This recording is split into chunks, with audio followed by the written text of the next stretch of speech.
Okay, this is Bill Nelson, and I'd like to welcome all of you to the presentation on improving Eagle projects. There's about 16 people right now online. I have muted everyone. I will keep it muted until a little bit later on in the presentation, and then I will open up the audio for questions. Maybe just for right now, I'll go ahead and open up the audio just quickly. If anybody has a setup issue that we can solve quickly. It looks like everybody's online though. So everyone, you should be able to see the slide that says approving Eagle projects. Anyone not able to see that?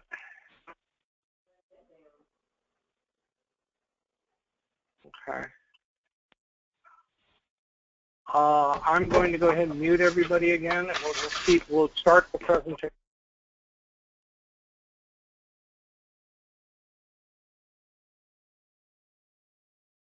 Okay. So the presentation is on approving Eagle projects, and it'll last, my guess is probably close to an hour. We'll see. And this presentation is for anybody in Grand Canyon Council who has to approve Eagle projects. Now that could be at the unit level, the district level, council level, or if you sit on an Eagle board of review and you have to look at what's coming into the board to try to make a determination on the project. So we'll go through the rules and regulations as set down by the Boy Scouts of America.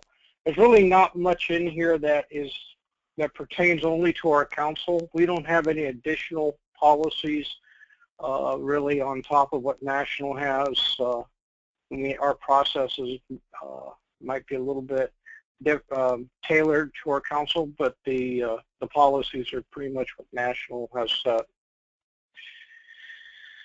Okay, all project approvers, all of you folks should be familiar with a number of documents. Probably the most important ones for what we're going to talk about tonight is the Eagle Scout Service Project Workbook. That's the one that's available through the council website in the advancement section and in the Eagle page of that advancement section. There's a link to the Eagle Scout Service Project Workbook. And we're going to look at that a lot tonight. The other thing that you should be familiar with is the Guide to Advancement. The Guide to Advancement was just updated in 2015, this year. It's available online at scouting.org/advancement. And it is the definitive book for all policies and procedures having to do with advancement. So if there's ever any question about, well, what's the policy, you go into the Guide to Advancement. And we'll be referencing the Guide to Advancement tonight, and when we point to it in the slides, very often we will put in the acronym GTA. So if you see GTA, that stands for Guide to Advancement. If you see the acronym ESSPW, that stands for the Eagle Scout Project Workbook. Okay. Well, the Eagle Scout candidate, when they come to you, they should have read the Eagle Scout Service Project Workbook.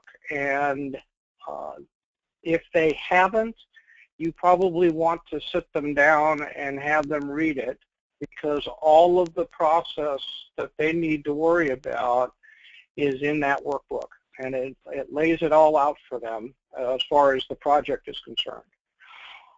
There is also a Read Me First document at the council website in the Eagle Scout section that you should print out for them and have the candidate read.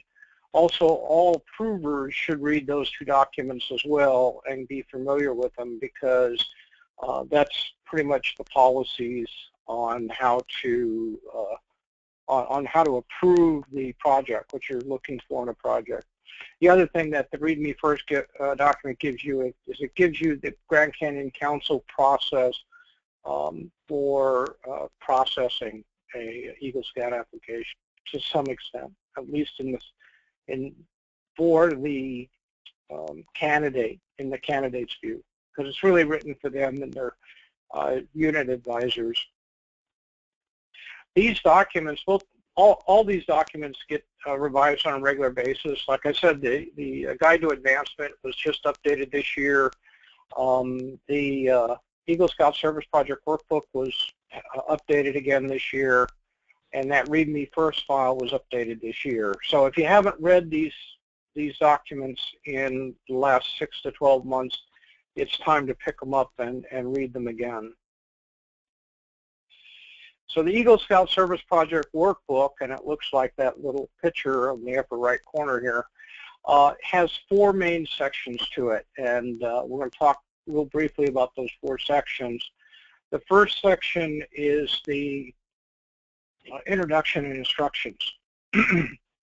That's the section everybody skips, and it's the section everybody should be reading. So tell the scout that he really needs to read that section, because it's the one that tells him not only what he needs to do for his project, but it also gives him kind of his rights, what to expect as an Eagle candidate, and what you guys are going to be asking him for. So it's really important that he reads this book and he reads the instructions.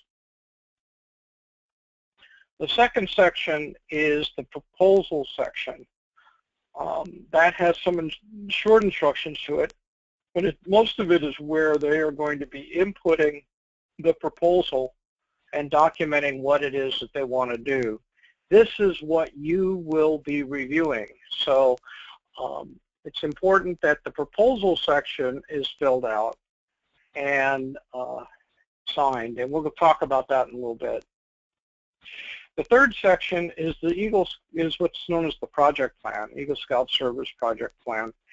That section is filled in after the proposal is approved, and it's filled in between the scout and the beneficiary. And maybe his advisor or Eagle coordinator in his unit helps him with it, or if you have an Eagle coach at the district level, he might help him with it.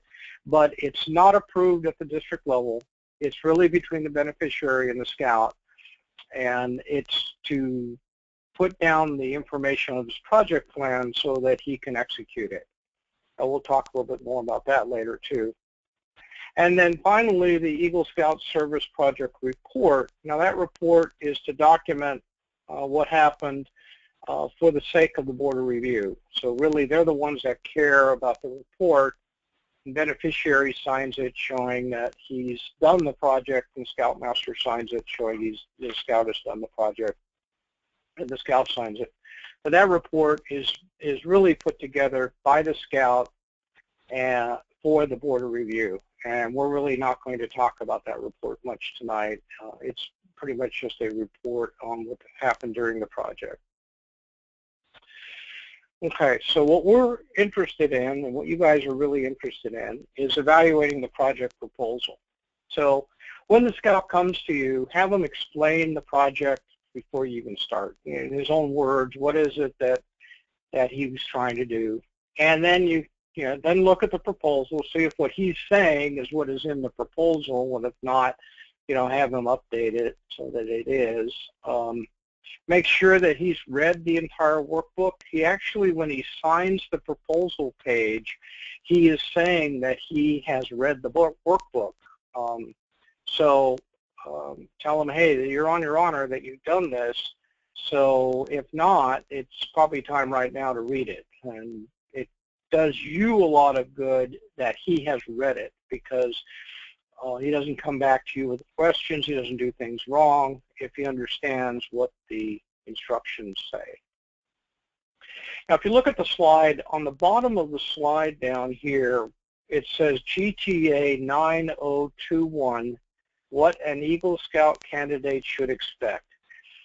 If you see this on the bottom of a slide page, that means that what I am getting on this page and I've put on this page, I have taken from the Guide to Advancement at that particular section, and the title of the section is put in there as well. So that's a reference for you of where this comes from, where this instruction comes from. So after he's written up the proposal section, you're looking at it, review it with him.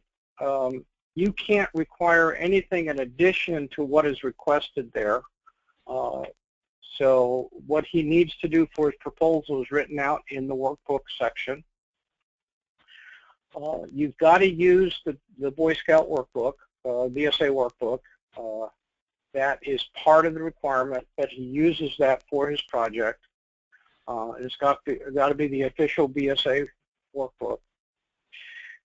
And there's a place at the end of the proposal section for signatures showing people have approved it. So if you're on the unit level, you look at it and you sign it at the end of the proposal section saying that you have approved the proposal, let's say as a scoutmaster. Somebody from the unit committee has to approve it, and also the beneficiary has to approve it.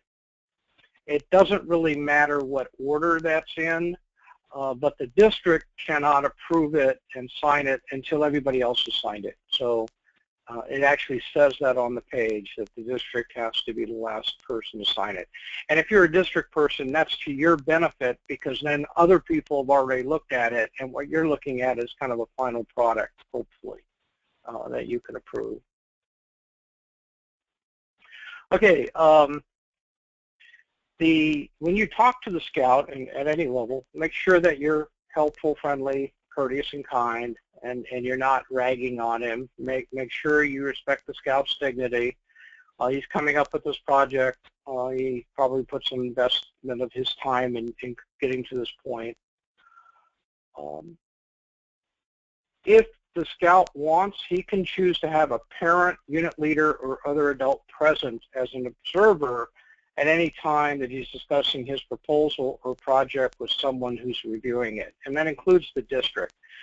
This is not a board of review, so a parent can be present, and sometimes it's beneficial to you if the parent is present, because he's hearing what you're saying, and if the scout forgets what you're saying, the parent is right there with the scout at home to remind him what you're saying.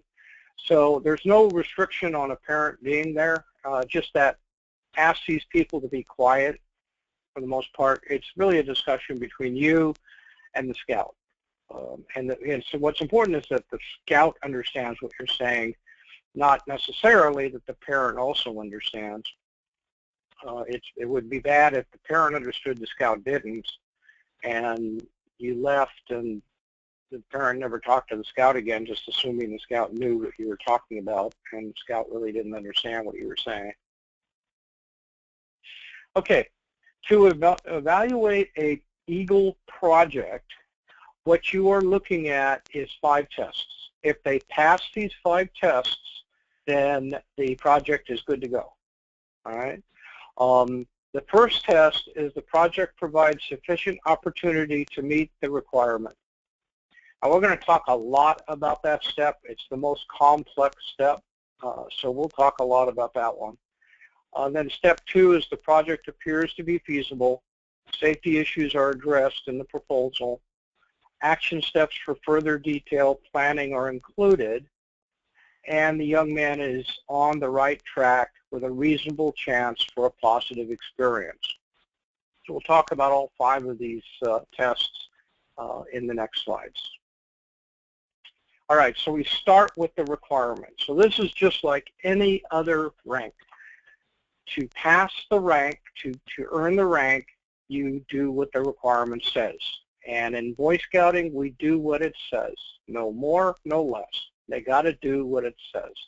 So we're going to look at the requirement and break it out into its clauses. And that'll be a good hunk of this presentation. So we're going to start out with while a life scout right at the beginning. So he has to do the project as a Life Scout. So work on the project, including planning, begins after the Life Scout Board review.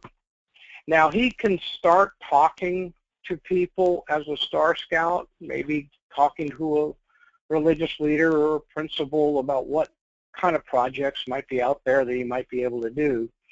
But he can't do any detailed planning, and he definitely can't begin the project until the approval, and you can't approve it until he's a Life Scout. So that's what while the Life Scout means. Plan and develop. Okay, so detailed planning of the project, as I mentioned before, happens in that planning section, which happens after the proposal is approved. What's in the proposal is documented that the project steps on how the planning will be conducted. And so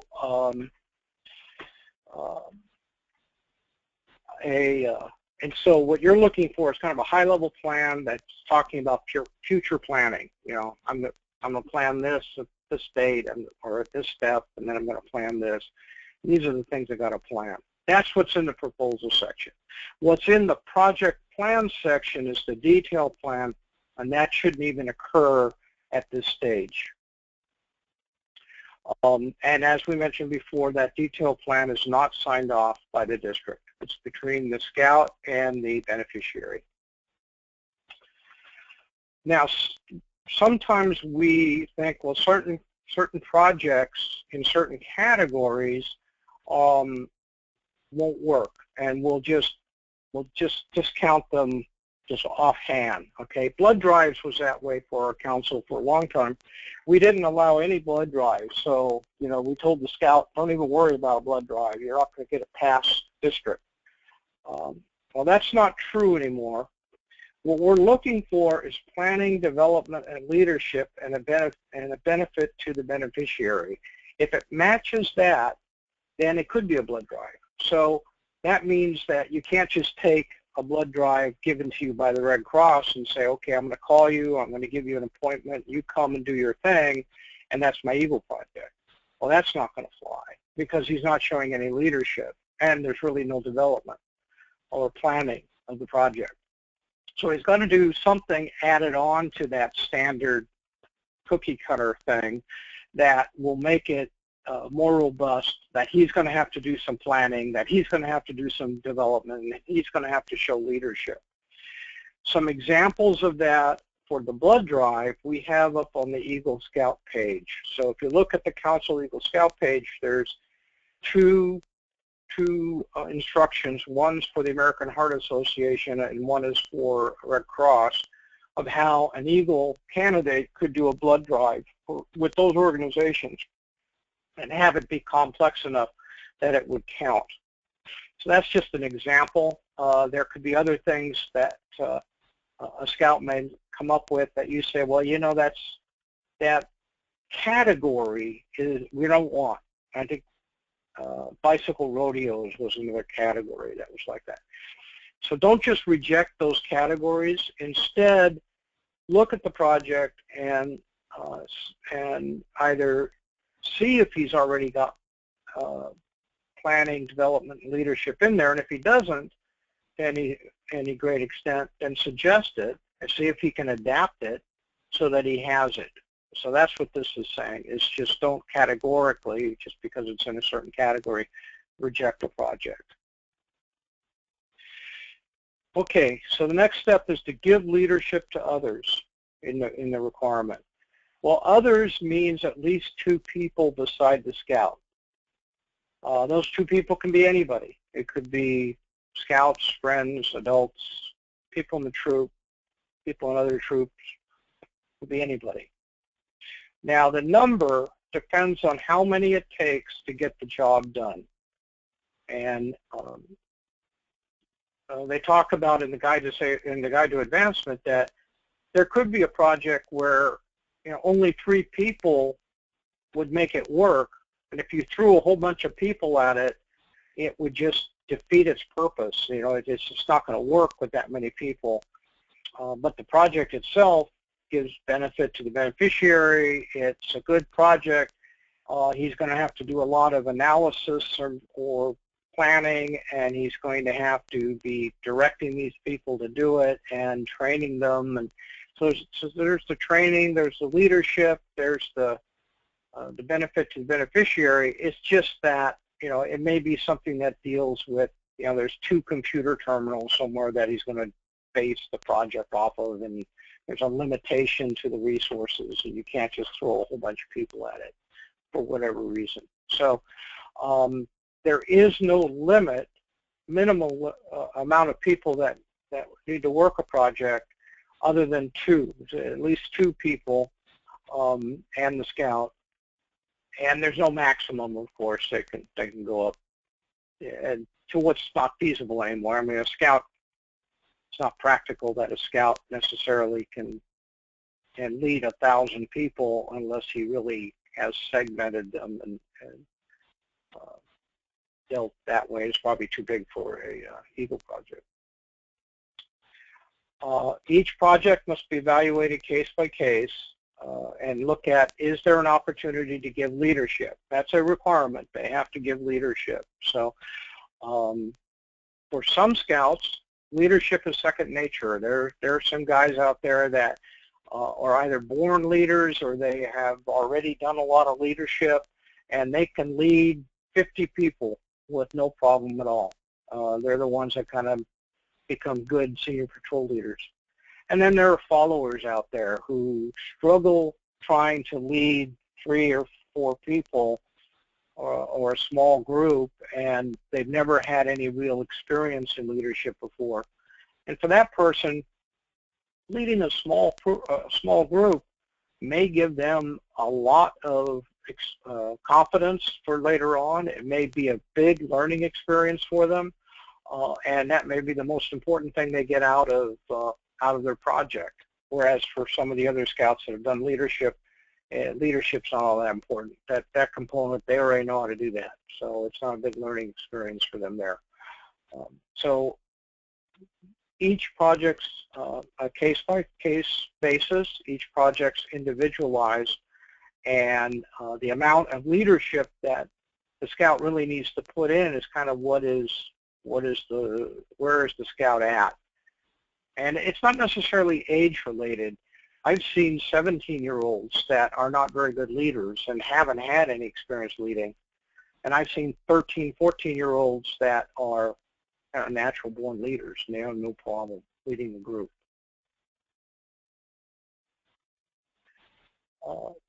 This is just what we can't do here.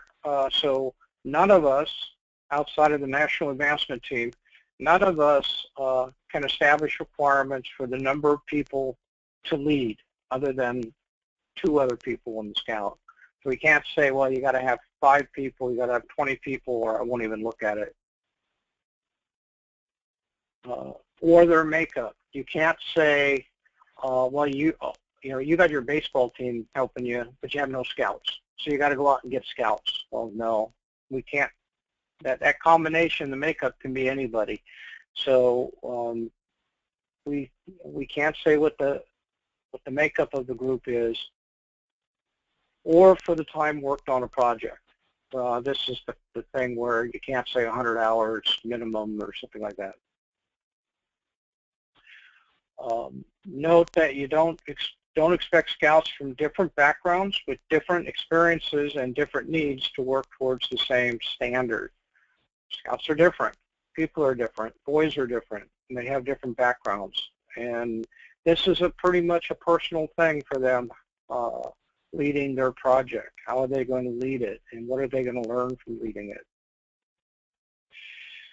This is just reminding all of us that there is no minimum amount of time. There is no, I know in a number of districts we used to have a 100-hour minimum.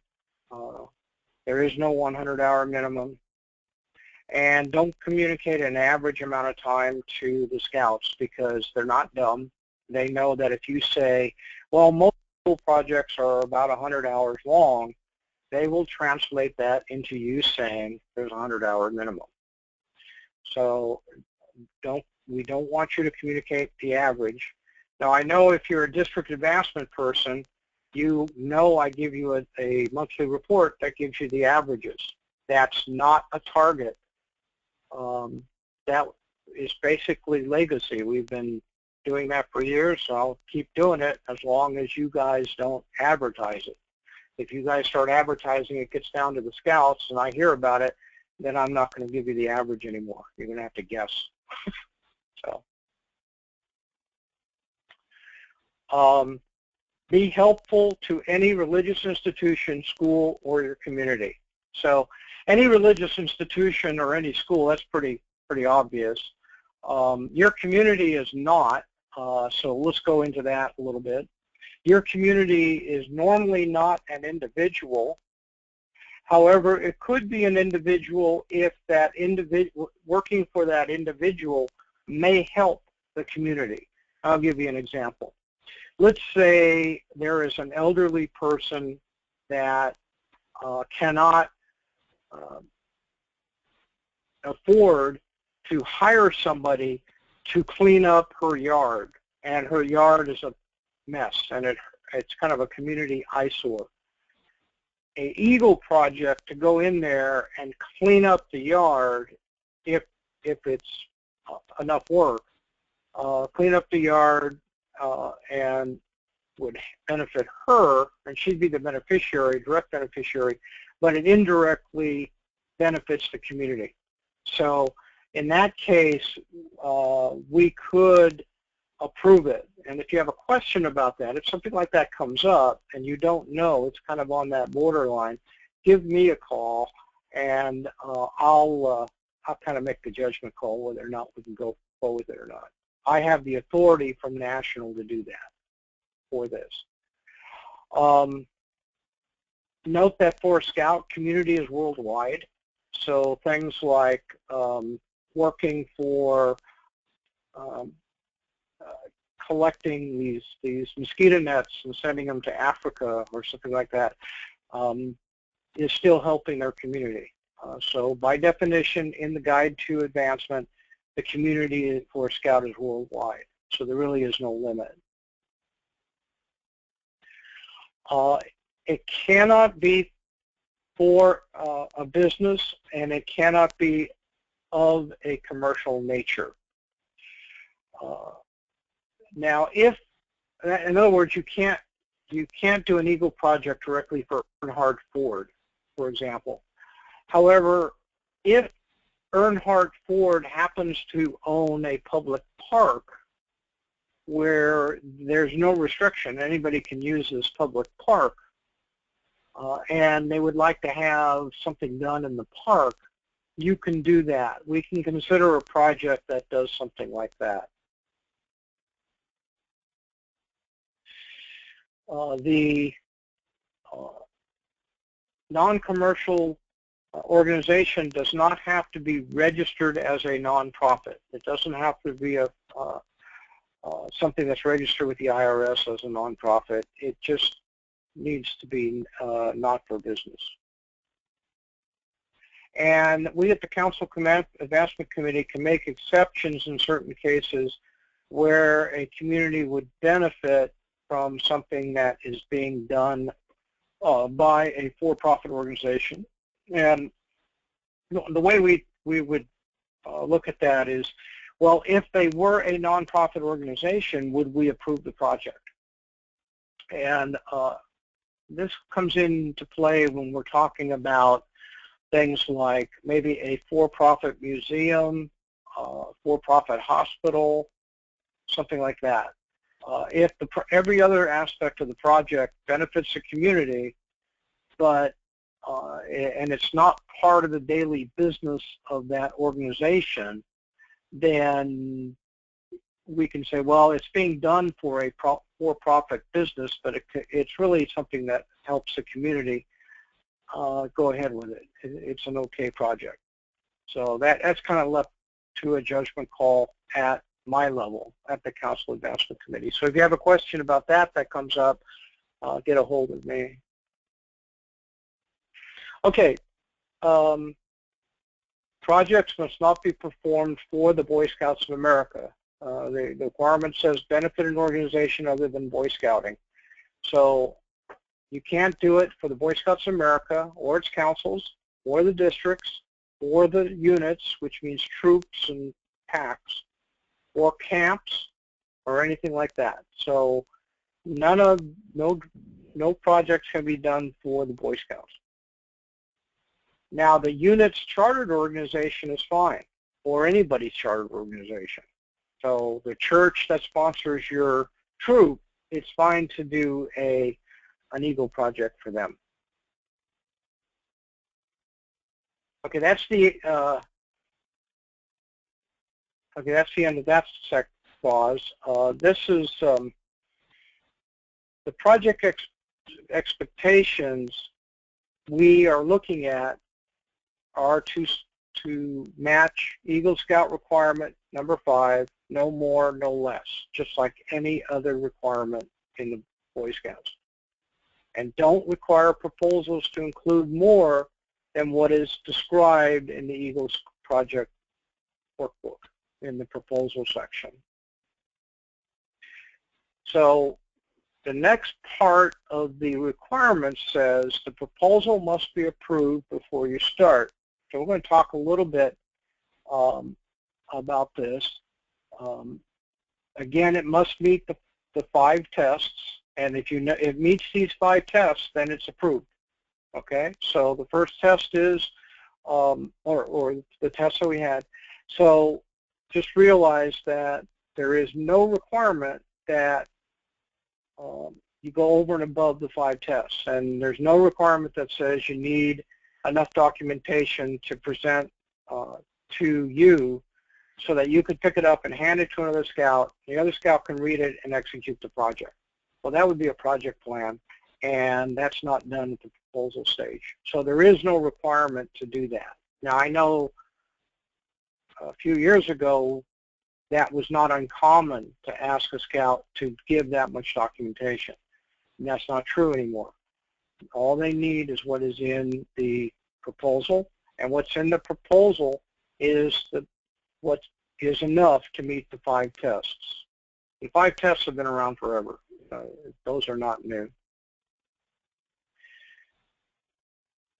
When you do a project review with somebody, try to get it so it's done in one meeting. So you don't have to keep coming back to you over and over again for the proposal. Just their time is worth something, your time is worth something. There's no point in going back and forth over and over again if we can get it done in one meeting. So think ahead, have them think ahead, and try to get it all done in one meeting. The scout should be challenged to work on his planning, action steps, and consider scheduling time with his Eagle Scout Service Project coach for progress reports and further guidance. Again, in the proposal, towards the end of the proposal, he talks about what is his future planning to plan stuff. And that's where, you review that with him and make sure that he's thinking, okay, how am I going to get this plan done? And he needs to sit down with the beneficiary.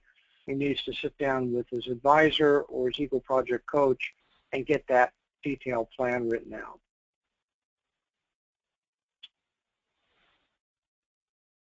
If a scout fundraises or begins a project before he comes to you, so this is kind of like he started his project. So you're ready for the proposal, and he says, Mr. Nelson, I already had my car wash. All right, the proposal hasn't been approved. So here's what you're supposed to do. Normally, a scout should select a different project. He's off on the wrong track. He's already not in compliance with the requirements. He started work before his project was approved. So at that point, he should really be looking at a different project. Now, if circumstances are compelling, and that's coming right out of the Guide to Advancement, the scout may be allowed to carry on and have his proposal or project approved after the fact, at that point, right, that he's coming to you. Now, what's a compelling circumstance? He's getting close to 18 years of age. If he had to go find a new project and start it, he won't have time to complete it before he's 18. That would be a compelling circumstance. That wouldn't be there if he was 16 years of age. So it could also be that there's no way he can find another project for whatever reason. So he has to do the current project. That would be a compelling reason. The fact that he already committed to the beneficiary is not necessarily a compelling reason.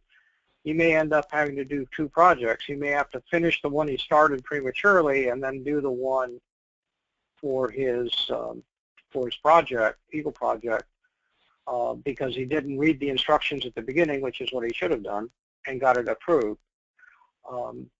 In any case, if it looks really bad and it looks like you're out on that teeter-totter again, you're not quite sure what to do, go ahead and reach out to the district advancement chair or to me, and we'll be the good guy or the bad guy on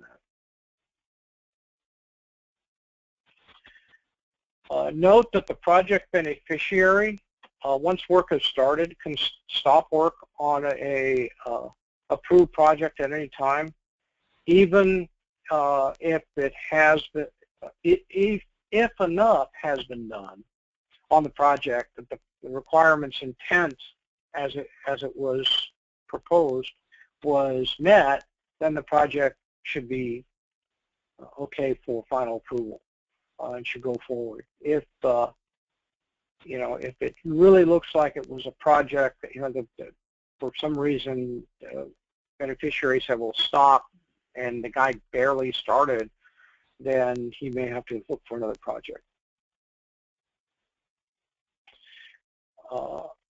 And under no circumstances shall project approval at any point in the process be withheld for reasons that have nothing to do with the project. So as far as we are concerned, as we approve the project, we don't care about anything else. We don't care about Scout Spirit. We don't care about did he finish his merit badges. We're focusing on the project, and approval for the project or non-approval of the project has everything to do with those 5 tests and nothing to do with any other requirement that may be out there that he still has to pass somehow. So we're just worrying about the project when we do our project approval.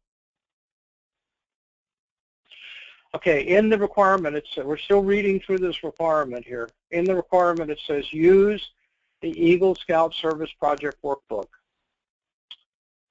And again, we said this before, they have to use the official workbook produced by the Boy Scouts of America.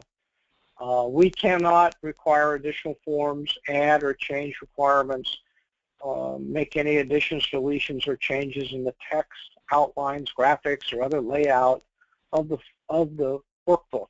And basically use the workbook, don't change it, they got to use the workbook. Now, on the other hand, the workbook itself should not become a basis for rejecting candidates based on technicalities that have nothing to do with the intent of the requirement. I'll give you an example. The workbook either last year or the year before had a contact page. It had which still does. It has a page that you put down your name, the scout's name, the scoutmaster's name, the beneficiary's name, the contact information, and the district approver's name and contact information, everybody's name and contact information. You had this contact page. And in that, for the scouters, it had membership ID and a place to put the membership ID for each of those people. Well, we were having instances in the United States where people people who were looking at proposals were rejecting the proposal because that contact page wasn't fully filled out, including the membership IDs. Well, that's a technicality. The intent of the requirement is not that you get every little piece of that workbook filled out. The intent of the requirement is that they do a project for a beneficiary that shows leadership and service. So having membership IDs in there were convenient for certain people, but not for very many people. Definitely not convenient to the scout. He could not do anything with that membership ID once he put it in there. So it really had nothing. It was nothing more than a technicality in the workbook. So when you run into that sort of thing, use your common sense. And, it should not be a reason for rejecting the candidate because something in the workbook that is a nit is not filled in. And this is another statement out of the Guide to Advancement. While the use of the workbook is required, this does not mean that every line or even every form must be completed. In most cases, Scouts should fully complete the proposal section, which is what you're worried about, and the project report, which is what goes to what the board looks at, and be strongly encouraged to complete the project plan. But nobody is requiring, and it's not part of the requirements, to do the middle section. If the scout and the beneficiary have communicated the plan well enough between the two of them where they don't need to put it in the project plan section, the project plan section does not have to be filled out completely or at all. It is a vehicle to get the project done. Now, if the project fails or has not done the way the beneficiary wanted it, you could say, well, where's your project plan? I want to see what it is, where you guys went wrong here. And the scout didn't have one, then you could say, aha, that's probably why you went wrong. But again, this is coming right out of the Guide to Advancement, that we don't approve that project plan in the district or council level. The Board of Review is approving the project that it was done. So really, nobody is saying, hey, you got to fill out that middle section. It's supposed to be a tool for the scout to work with the beneficiary on to come up with his project plan to get the project done. We want to encourage him to do it. It is good project management to do it. It is a good way of leadership and to running a project, and we want him to learn how to do that. So we want to encourage him to complete that section up. Okay, if the project was completed and it was approved by you guys, and it meets the Eagle Scout requirement 5 as written, which is the requirement that says do a project, then the project should be considered for the Board of Review. If a hardship or a poor use of time to fill in missing information or even obtain a signature of somebody who's not available for whatever reason, or by some other means is known but has communicated to the scout and to other people maybe that he's already approved the scout of the project, then accept it and go forward. And this is more like, let's say the beneficiary has moved away or is on a business trip and you can't get the beneficiary to sign the final document, the report, because he's gone. But you know that he's approved it, and the scout knows that he's approved it, and so all you're doing is doing a paper chase, trying to get a signature on a piece of paper, and you're starting to run out of time. Just go forward and say, hey, you can put a little note in the packet if you want to that says that the beneficiary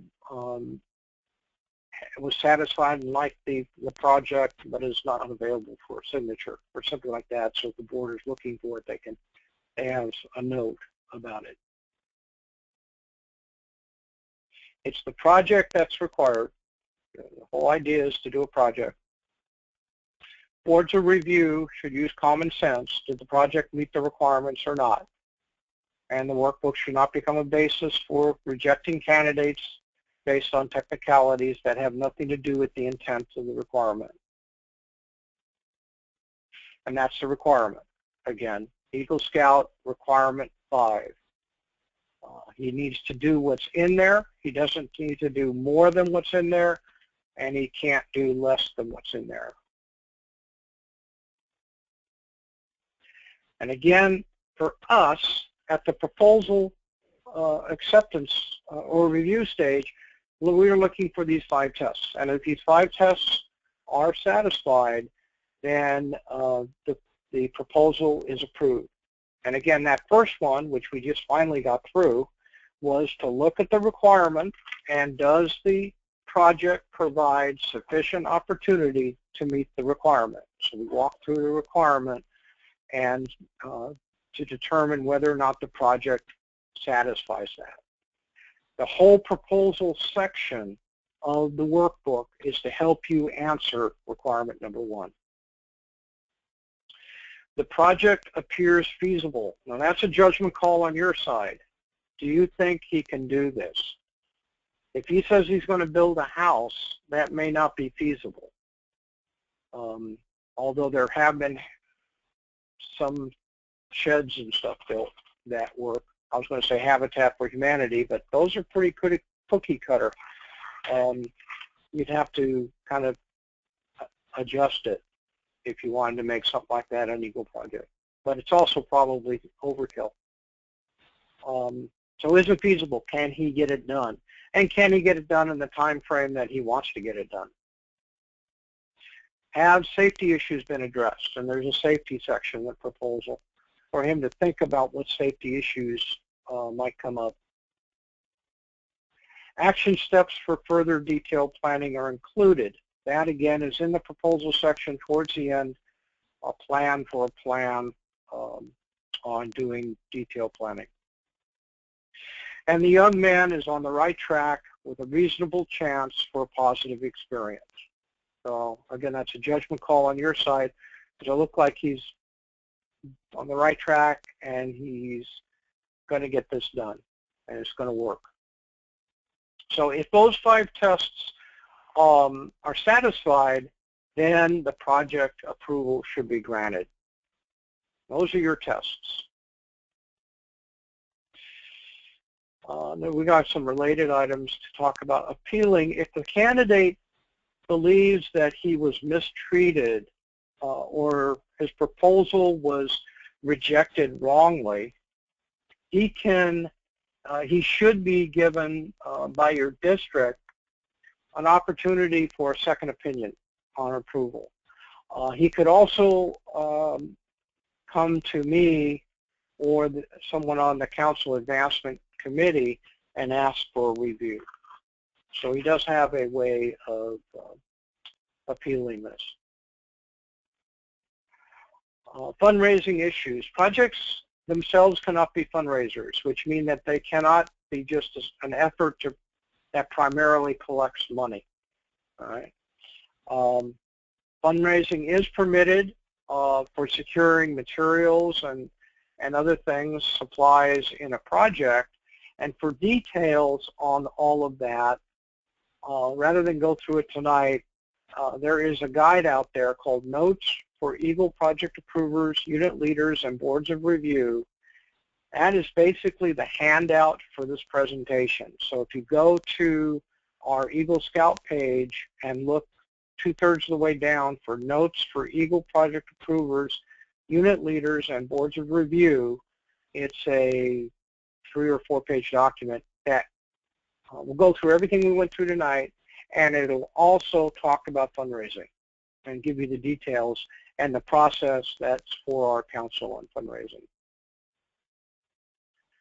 Routine labor. Routine labor is not normally considered appropriate for a project. So here's a category that is not appropriate, but there's some caveats here.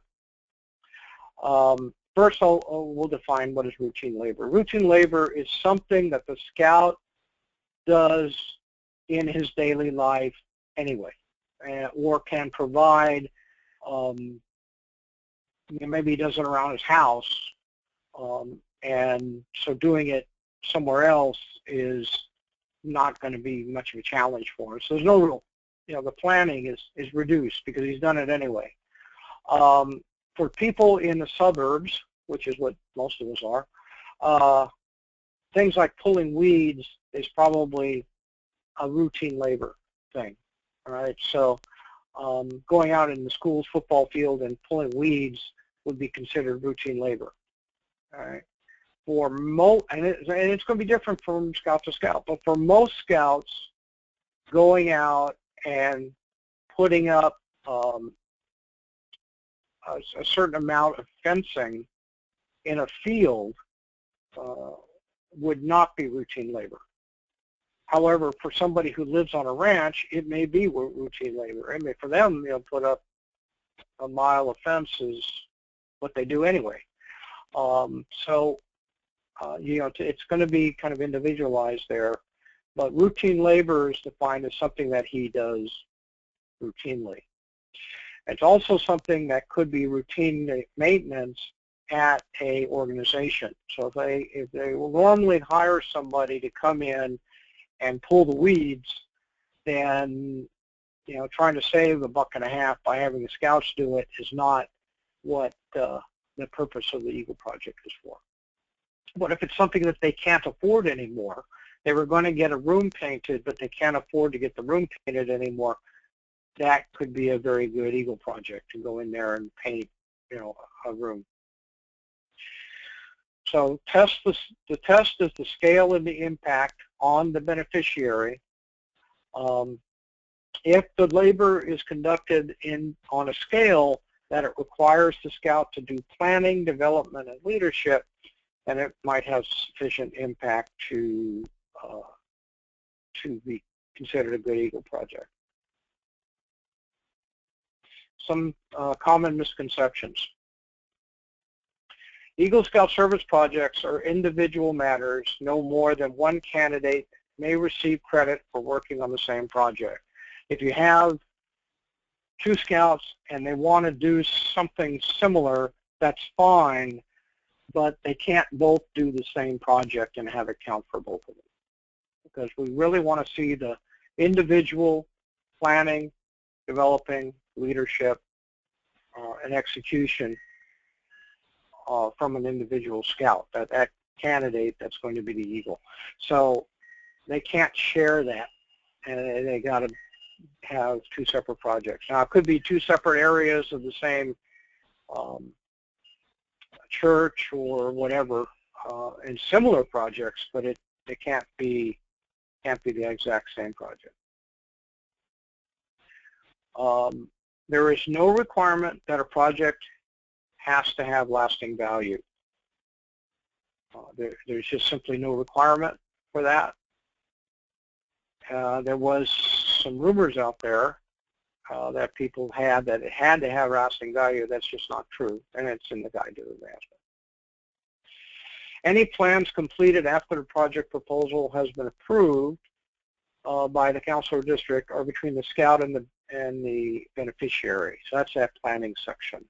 And there's actually a nice little guide that is in the Eagle Scout Project Workbook that can be given to a beneficiary called Navigating the Eagle Scout Service Project, and that's really a handout to give to the beneficiary to say, hey, this is what it's all about. And it helps the beneficiary know that he's supposed to be helping the scout plan the project. Changes happen often after the project's approved, and changes should be shared with the unit leader, the project coach, and the beneficiary when they occur. If the changes would cause results that fall below what is required, then for the requirement, then the scouters involved should be warning the scout that you've now fallen below standard and below the requirement, and you're not going to be, you may not get accepted, it may not fly through the board of review because now it's gotten so weak. Except under extreme circumstances, it's not acceptable for anybody to withdraw approval. So you can't say, even if they change things, you can't say, well, no, I'm not going to approve it. What you can tell them is, hey, you've taken so much out of this project, it's not going to pass the board of review, so I would suggest you add stuff to the project and then go back to whoever on the district approved it and tell them that you're making this dramatic change and get it approved, the changes approved, or whatever suggestions they have. If the young man decides to strike out on his own, this is his prerogative, and he can make the changes. However, he still has to face his board of review. After changes, the board of review decides whether planning was sufficient and if the requirement was met. So this has to do with changes. Timekeeping. Whenever you talk to the scout as he's starting his project, make sure that he's starting to write down the hours that he has spent on the project. He needs to understand that every second he spends on the project counts. If he's thinking about stuff, if he's writing stuff down, if he's calling people, if he's driving somewhere that has to do with the project, that not only is his time count, but everybody else who is working, doing that stuff, their time counts. And I tell them to think like a lawyer. You know, every time you're on the clock, everything goes down on the paper, on the Excel spreadsheet or the paper, or however he's tabulating this stuff. We see hours coming in at the council level, and the majority of scouts in our council shortchange themselves on hours worked on a project. So I can just tell. I can tell by the type of project it is and how much planning is involved in that kind of a project, and the number of hours that the scout has credited himself for the planning and stuff, and time again, they are shortchanging themselves on the number of hours. Now that's important for him to know, because he needs to know how much time he's spending on this thing and how much time everybody else is spending on it. It's not because we're trying to reach some kind of a goal for the number of hours spent, but he needs to understand that, hey, this takes a lot of work, and it's a lot of man hours for all these people to put in time for the project. So that's a good exercise for him, but it's not something he needs to figure out at the very end when he's writing up his final paperwork, project report. It's something he really needs to start doing from day one, so that it's easy, and it's not something that will take a lot of time at the end. At the end, when the board of review is looking at the project, the service projects must be evaluated primarily on impact. So the extent and benefit to the religious institution, school, or community, and on the leadership provided by the candidate. And it has to satisfy requirement 5. We keep going back to that. We determine if the project meets requirement 5, and you don't need more planning, we don't need more development than what's necessary to meet requirement 5. And remember, on all the stuff, it's the project itself. As long as the effort is well led, resulted otherwise worthy outcome accepted to the beneficiary, then the project should be accepted.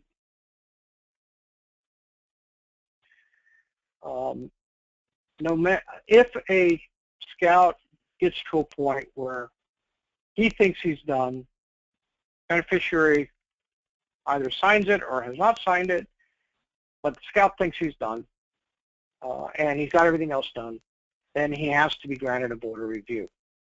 Now, there is a thing called Eagle Scout Boards of Review under disputed circumstances.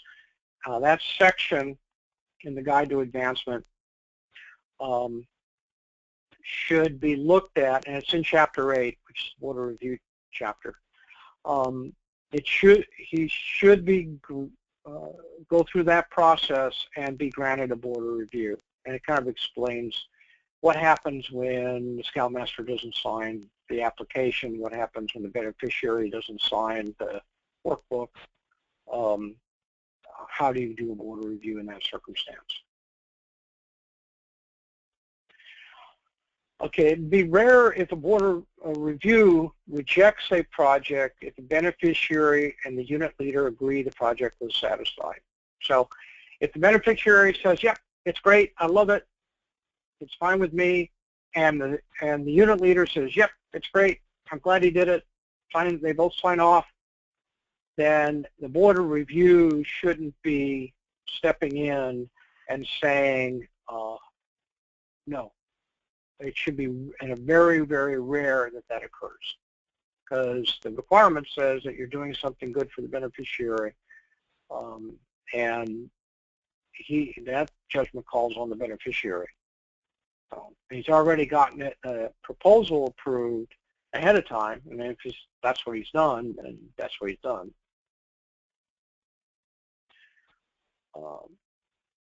And under no circumstances shall project approval be withheld for reasons that have nothing to do with the project. That's on the board of review side. So you can't say, well, the project didn't meet our satisfaction for reasons that don't have anything to do with the project.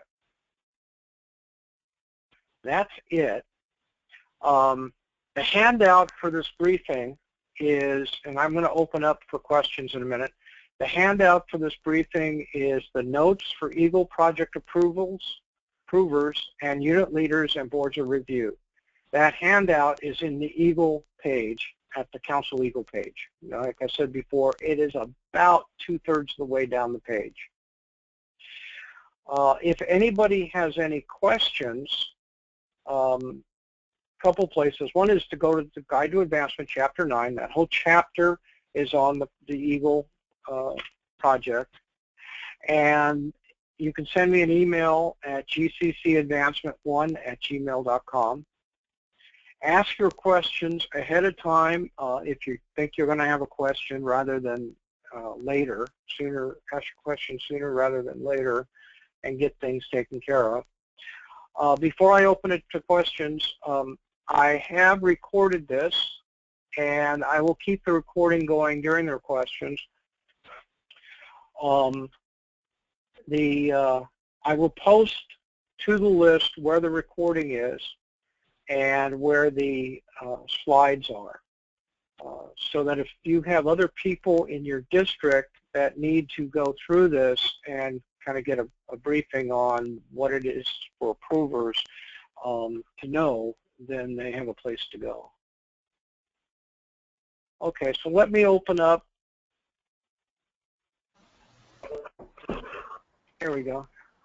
What I'd like to ask everybody is, if you're not asking a question, if you could put your phone on mute.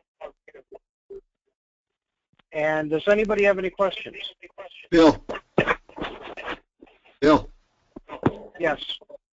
Could you look at the questions people have put on the chat section? Okay. Let me do that first, maybe. I'll go ahead and mute you guys, and I'll answer those.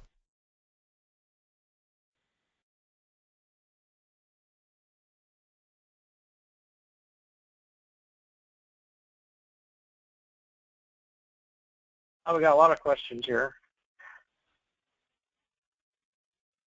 Okay. John Platt has asked the question, don't we have a parent there for 2D policy? You do have a 2D. We all have to abide by the guide to safe scouting and never meet with a scout alone. So having a parent present during your review, or another scouter or another scout would satisfy the Guide to Advancement, and we all have to do that. Rick?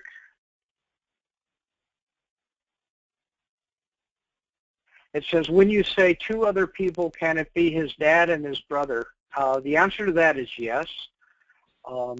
Now, in our circumstances where we are, I would think that it would be rare that would happen, but yes, it could be. If they're in a remote area, it might be more likely. There is no requirement here, though, that it not be family members. If there were, it would be in the Guide to Advancement, and it is not there. Rick, again, how can you tell if the candidate has not thought it through? I'm going to open this up to Rick, and maybe you can explain a little bit more what you were thinking. Rick, you still there? Yeah, I'm here. What were you thinking on that? Well, I was just, in reviewing some of them, he hasn't considered things like building permits or cost of materials. He just written up a very simple proposal, and that's it. And I've asked him for more information about it, and the parent complains that, well, he's just telling you the concept. Well, I understand that, but I just don't think he's fleshed it out enough to really understand what he's doing. There is a section where it asks for kind of a general idea of how much it's going to cost in the proposal section. Mm-hmm. So he should have thought about it to that level, at least a high level, how much is these things going to cost. He doesn't have to have a full bill of materials at this point, because that's more of a detailed plan. In other words, right. If he's putting together a fence, he may say, well, it's going to cost about $300 for the wood and screws and nails and bolts and whatever else I need is going to be another $50, and that should be fine at a proposal stage. Now, at the detailed planning stage, he needs a full bill of material so he knows really how much it's going to cost. Yeah. But what you're interested at this point is that he's done some research in how, that this is going to cost some money, about how much he thinks ballpark-wise, and how is he going to pay for it.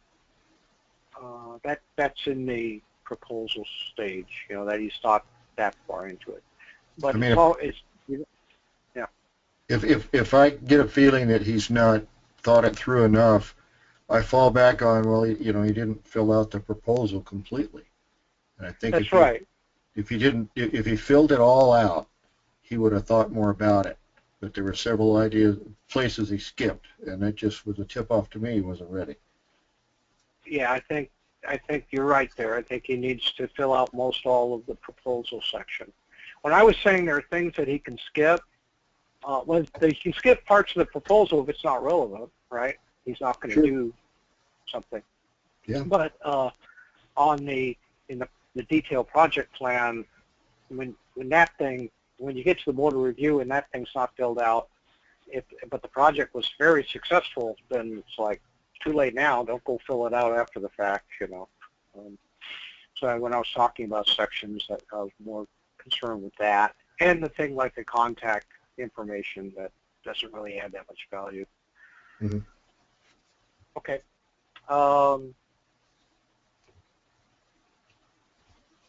Next question. Rick again. That's mine. How can a project? Yeah. How can a project that is merely a service project evolve into an Eagle project? Explain that question. Well, I had several proposals, and one that I remember was a kid wanted to fill personal hygiene bags for the local women's shelter. They gave him the materials, they told him what they wanted in it, and that was it. I said, well, there's no leadership here. There's no planning. It's kind of like the blood drive. So in that example, they gave him a list of stuff to get, and then or did they give him the materials itself? They gave him the materials. They gave him everything. All you had to do is put the stuff in the bags. Right. The question is, where are you going to show leadership in this project? And I don't know how imaginative the kid was, but I think you're right. It would be very hard. He'd be very hard pressed to show where the leadership is. So it's a leadership project. That's one of the requirements. So he has to show leadership. Where is it? Well, what I did with this kid was I told him, listen, they always give these things out. Are you really giving the people what they want? See if you can do a survey of the people that are in the shelter, find out what they really want or really need, and then get the extra stuff that they haven't provided for you, and then kind of take an exit survey or have a form there for an exit survey to see if everything that you put in there fit their needs. To me, that showed a little forethought, a little planning, and it turned out to be a pretty good project. So. Yeah, that sounds good. Sounds like a good approach. Mm-hmm. Okay, done with Rick. Rhonda, given that the project can't be done for the Boy Scouts, can an Eagle project be building a Pinewood Derby track for a pack? The answer to that question is no, because it cannot be for the Boy Scouts or any unit or any council, and so a Pinewood Derby track for a pack would be doing something for a unit. Additionally, my understanding is, and this is the question again, additionally, my understanding is that projects cannot be purely labor projects. That goes back to, does it have to have lasting value? And it doesn't. So I'm not sure what exactly would be a pure labor project. There has to be planning involved. It can't be just somebody else has already done a project like that, and or not somebody. It can't be that there's already planned out, like the Red Cross already planned out there, exactly what you're going to do, and all you have to do is provide scouts to show up and do it. Okay, that would be a pure labor project, and there's no planning involved because somebody else did the planning, and so that component's out of it, and so that doesn't meet the requirement. So in that sense, that's correct. It can't be just labor only. So that would be a labor-only project. Rhonda, I don't show you on the phone. Can you hear me? I am now. Oh, there you are. Can you hear me? Okay. Well, did that answer? Yeah. Did that answer your question? Yeah, it just, there's many times we've had some projects that have been presented to us. The last one, for example, was waxing and buffing rain. And it just felt like it was a labor project. Now, the scout did do some planning. He did do some extra work. And what we had him do was go and do some fundraising to raise enough money to donate additional tools and buffers so that the train museum could continue to buff the trains. And we had him add some extra things to it. But I was also given a project one time that was strictly pulling weeds. And like I just couldn't figure out how that would work. That's that routine labor stuff, yeah. And the reason, and the whole point that it can't be routine labor is because there's no planning involved, you know. So the question that comes up is, well, where's your planning for this? Because that's part of the requirement. And the pulling of the weeds, they were going to be back a week later, and I guess maybe I'm odd, but I think the scouts need to have a sense of pride about what it is they do, no matter what it may be, and how do you have a sense of pride about pulling. It would be nice. It would be nice. It's not a requirement, and so we can't make it into a requirement. But I agree with.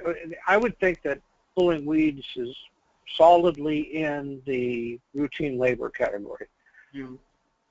Now, if it's clearing brush and it's a huge area, large area, then it may be something that would take more than, it's not really routine labor. It's not just pulling weeds, but it's clearing out a whole area that's overgrown, and maybe moving some stumps or something.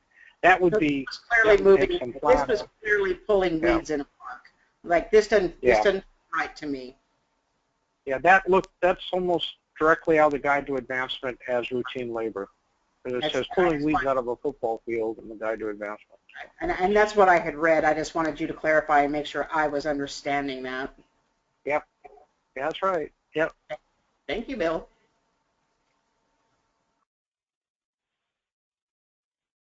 Rick, you're back again. Please explain action steps for further planning. The action steps for further planning would be things like plan fundraising. He will plan, if he says for fundraising he's going to do a car wash, he has to plan his car wash. That is the action step that's in the proposal section. Plan car wash. All right. Okay. He has to acquire tools, and that would be another action step. Plan the acquiring of tools. Plan the acquisition of supplies. Price materials. Acquire materials. You see, you're at a very high level, the 25,000 foot level of your project plan. You're not at the go to Home Depot and get the wood, go to Lowe's and get the screws. That level of project planning. Yeah. Okay. All right, got it. Okay. You can skip the rest of them. Rick again. Yeah, Rick again. I have my own rule. Yeah, do not propose a project that the scout has no control over its completion. Like what? Give me an example. Had a scout that wanted to help build a field house for his high school baseball team, and he put the design together, went around to all the people, and did what he could do. He had the blueprints made, the whole bit, and the school wouldn't fund it.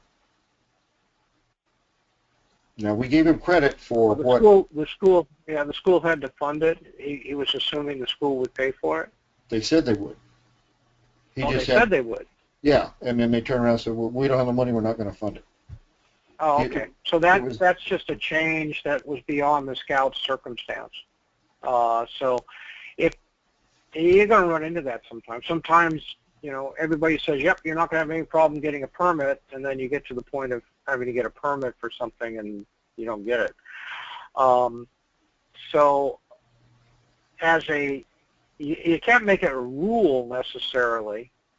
I think, because there may be things like permits that have to be acquired that everybody's assuring him at the time of the beginning that he's going to get it, or in this case, he's going to have the funding, and the school says, "Yeah, we're going to buy this for you." I think at the point where somebody doesn't, where the school doesn't pay for it, then at that point he needs to make a decision. Is he going to do fundraising to acquire the funds to get it done, or has enough work been done that he thinks he's going to pass a board review? Well, the board gave him credit for what he did, but raising the $100,000 to build a field house was not an option. That's pretty expensive. Yeah. Yeah. He probably should. Yeah. Yeah. In that case, he probably should have just said, "Well, my project ends with the blueprints or whatever." Right. Yeah. Okay. All right. I wouldn't make another rule though, because that'd be kind of adding rules. Well, it's my own to what I use to kind of think about it. Everything's in Chapter 9 of the Guide to Advancement, so that nobody else says, "Well, Bill's got his own rule about this." Well, no, it's in Chapter 9 of the Guide to Advancement. That's what rules are. But doesn't that go back to the idea of having a reasonable chance of success if he has no control over the completion of the project? Yeah, I think if the end product is $100,000 that has to be acquired, there should be some guarantee there. And if he doesn't have that guarantee, then you say, "Well, let's stop it earlier than that," or something. Yeah. Okay. All right. Thanks. Okay. Sure. Mark has a question here. Can you comment on the difference between fundraising and collecting donations? Mark, we don't want a project to be just a fundraiser. And then, in other words, a project that is, all it is collecting money and giving it to the Goodwill. All right. That's a project that is a fundraiser.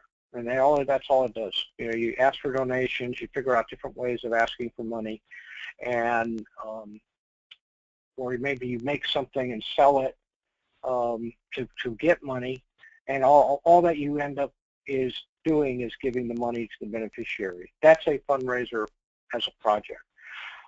We do not want that. Now, fundraising is allowed, and asking for donations is allowed to pay for materials and supplies that are going to be used in the project.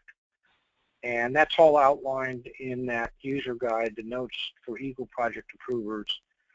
It has kind of details on the fundraising stuff. Does that answer the question, Mark?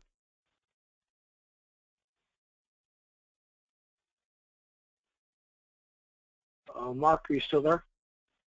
Sorry, I'm still, I was muted twice. Yeah. Sorry. You're unmuted. I guess my question is more around, is there a point at which collecting donations becomes fundraising? Meaning, you know, there's a fundraising application that must be filled out if a certain threshold is crossed. And yeah. And that's explained in the handout. Yeah. I know you didn't. When that threshold is. Yeah. I think I deliberately didn't because it would have added a half an hour. So. Yeah, I just recently sat on an Eagle board where it was almost a fundraiser. The kid collected a bunch of donations and then went to Sam's Club and purchased a bunch of water and then had it delivered to the beneficiary. Okay. Yeah. And no, several $100s were donated, quote unquote, but no fundraising application was filled out or anything like that. So it struck us funny that.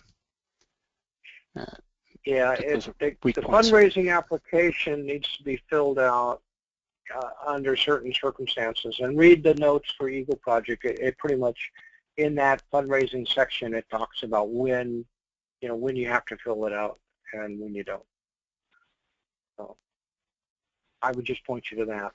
Thank you. Try to remember it off the top of my head and get it wrong. Okay.